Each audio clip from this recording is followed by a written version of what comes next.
வணக்கம், நான் உங்கள் யஷ்வந்த் குமார். இன்றைக்கி நம்ம சேனலில் ஒரு சூப்பரான frosted cup cake with caramel sauce செய்கிறது எப்படின்னு பார்க்க போகிறோம்.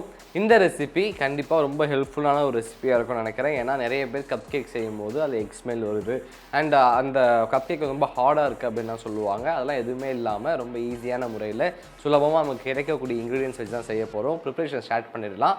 ஃபர்ஸ்ட் நம்ம இந்த ரெசிபிக்கு தேவையான கேரமல் சாஸ் ரெடி பண்ண போகிறோம்.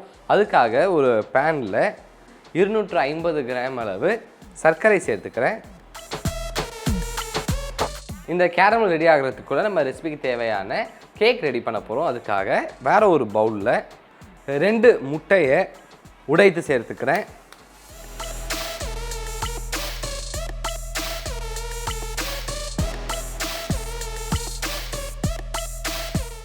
இதை ஒரு முறை ஹேண்ட் பிளெண்டர் யூஸ் பண்ணி 1 நிமிடம் நல்லா பீட் பண்ணிக்கலாம்.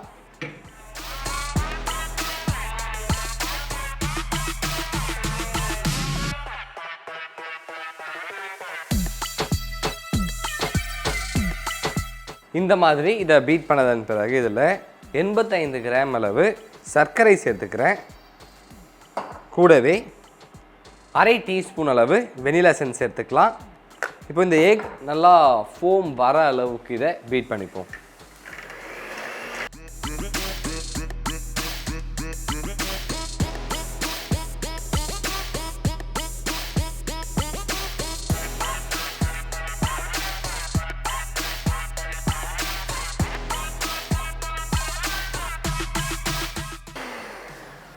இப்போ நம்ம எக்கு நல்லா ஃபோம் வர அளவுக்கு பீட் பண்ணியாச்சு. அதே மாதிரி சைடில் நம்ம கேரமலும் நல்லா மெல்ட் ஆகிடுச்சு.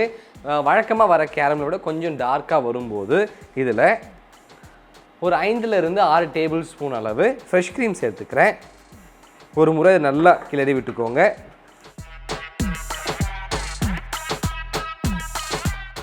அதன் பிறகு நல்ல ஒரு சுவை கொடுக்கறதுக்காக 5லிருந்து 6 டேபிள் ஸ்பூன் அளவு சால்டட் பட்டரும் சேர்த்துக்கலாம். மீண்டும் ஒரு முறை இதை நல்லா கிளறி விட்டதன் பிறகு ஸ்டவ் ஆஃப் பண்ணிவிடுவோம்.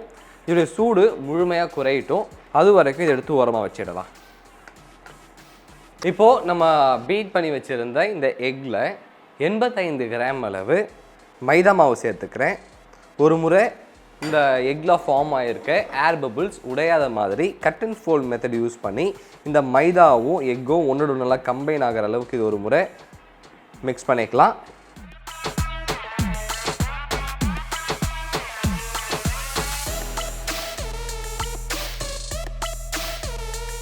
இப்போ நம்ம பேட்டர் ரெடி ஆகிடுச்சு. இதை எடுத்து அழகாக ஒரு கப் கேக் மோல்டில் ஊற்றிக்கலாம். ஆனால் இன்றைக்கி இது பார்க்க அழகாக இருக்கணும் அப்படின்றதுக்காக ஒரு ரிங் கட்டரில் நான் ஊற்றிக்கிறேன். இது கம்ப்ளீட்டாக உங்களுடைய விருப்பம் தான், நீங்கள் எப்படி வேணாலும் அதை செய்யலாம்.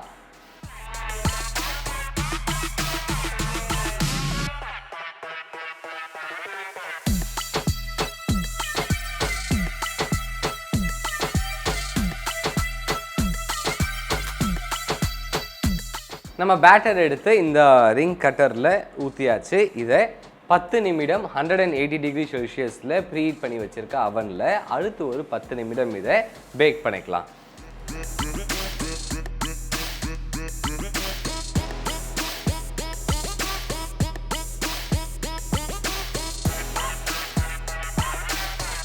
இப்போது நம்ம கப் கேக் பேக் ஆகிடுச்சு. அதை அவனில் இருந்து எடுத்துடுவோம்.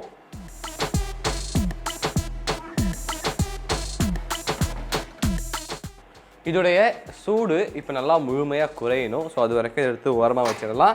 இதுக்கு தேவையான விப்பிங் க்ரீம் நம்ம பீட் பண்ண போகிறோம். அதுக்காக ஒரு பவுலில் 150லிருந்து 200 ml அளவு விப்பிங் க்ரீம் எடுத்துக்கோங்க. இப்போது இது நல்லா ஸ்டிஃபாக வர அளவுக்கு ஒரு ஹேண்ட் பிளெண்டர் யூஸ் பண்ணி இதை பீட் பண்ணிக்கலாம்.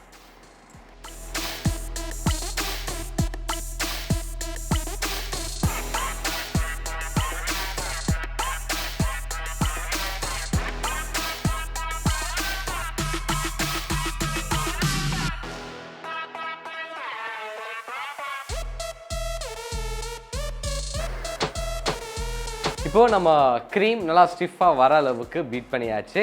நம்ம கேரமல் சாஸையும் அண்ட் இந்த க்ரீமையும் எடுத்து அழகாக ஒரு பைப்பிங் பேக்கில் மாற்றிக்கலாம்.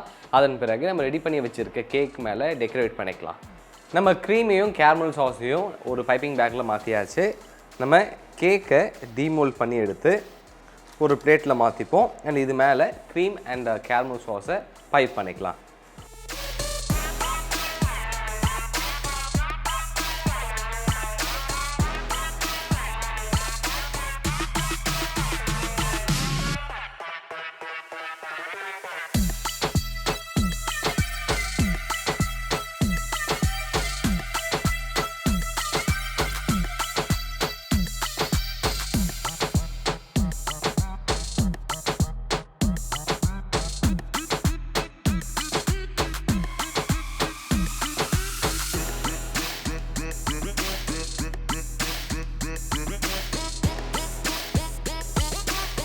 ரொம்பவே சுவையான சுலபமான frosted cake with caramel sauce செய்கிறது எப்படின்னு பார்த்துட்டோம். இந்த ரெசிபி உங்களுக்கு பிடிச்சிருக்கும் நம்புறேன். மறக்காமல் வீட்டில் ட்ரை பண்ணி பாருங்கள்.